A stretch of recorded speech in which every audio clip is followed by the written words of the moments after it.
Buenos días, mi nombre es Yarita Goyo y hoy les venimos a hablar sobre la culpabilidad. La culpabilidad es un concepto complejo que se encuentra presente tanto en la psicología como en el derecho penal, pero con significado y funciones distintas en cada disciplina. En términos generales, la culpabilidad se considera que es una conducta negativa o ilícita. Es decir, mientras que la psicología la analiza como una experiencia interna y emocional, el derecho la interpreta como una evaluación normativa que determina si alguien debe ser jurídicamente responsabilizado por una conducta tipificada como es el delito.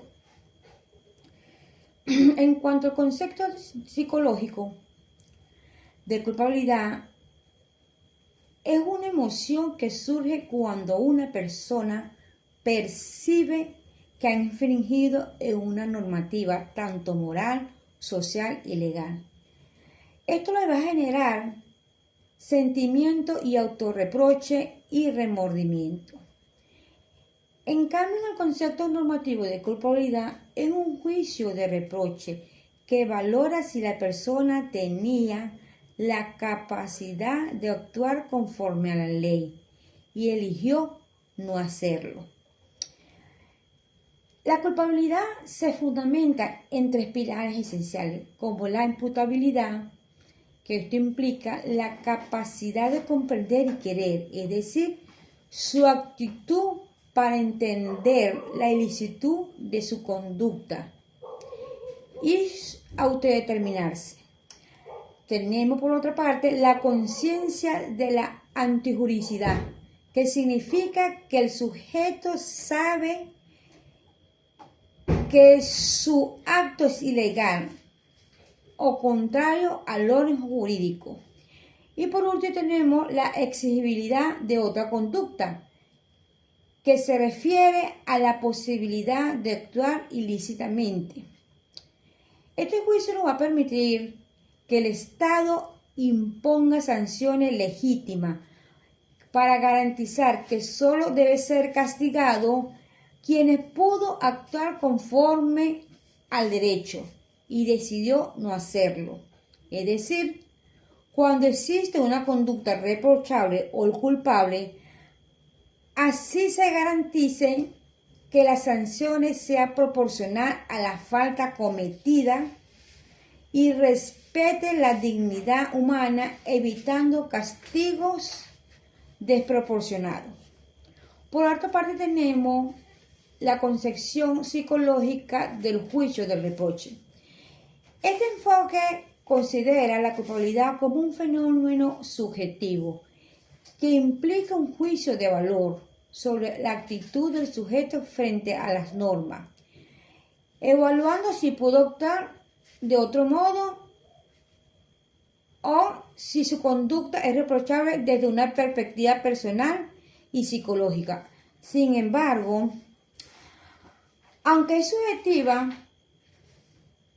en cuanto al análisis de la voluntad y de la conciencia del autor, esta valoración se realiza dentro de un marco jurídico que busca objetar a través de pruebas y circunstancias la posibilidad de reproche penal.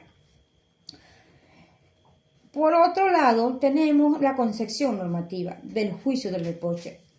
Esto se considera como una valoración objetiva de lo que social y jurídicamente se podía exigir a una persona en una situación concreta. Ya no importa tanto lo que estaba pasando en su mente, sino que dada la circunstancia tenía la posibilidad, según los parámetros sociales razonables, de comportarse conforme a la ley. Es decir, entonces podemos decir que el reproche no es un juicio sobre lo que alguien sintió, sino sobre lo que debió hacer.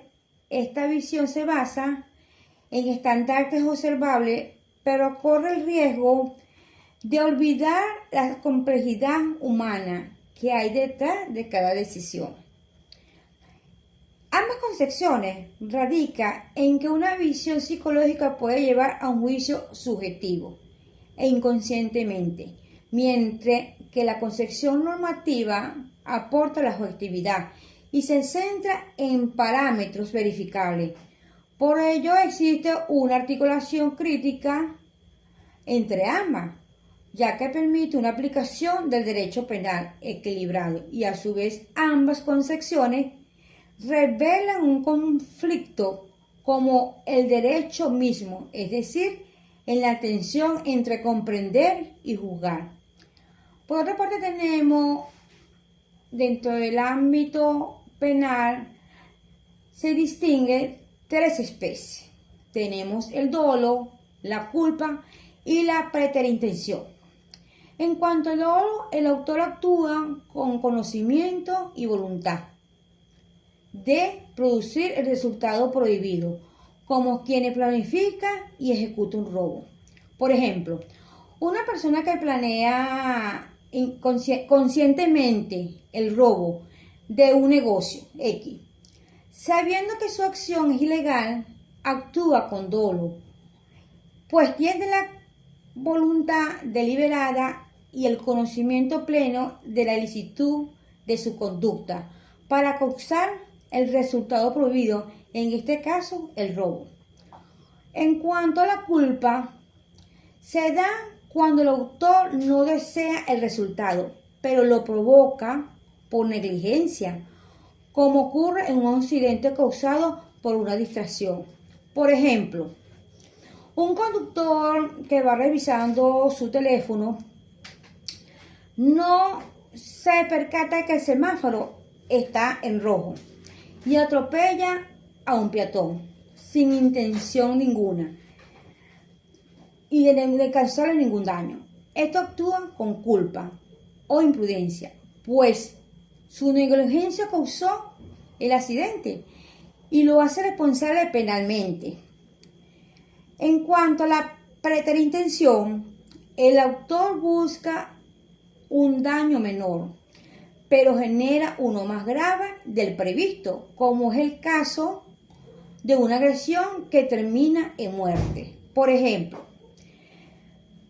cuando una persona golpea a otra con la intención de causarle una lesión leve, pero el golpe impactó en un lugar vulnerable a otra persona, a la víctima, y provocó la muerte. Aquí el autor no quería matar, solo causar un daño menor, pero el resultado fue más grave de lo previsto. Lo que esto caracteriza la preterintención en el derecho penal, donde el daño excede la intención inicial del agresor. Gracias.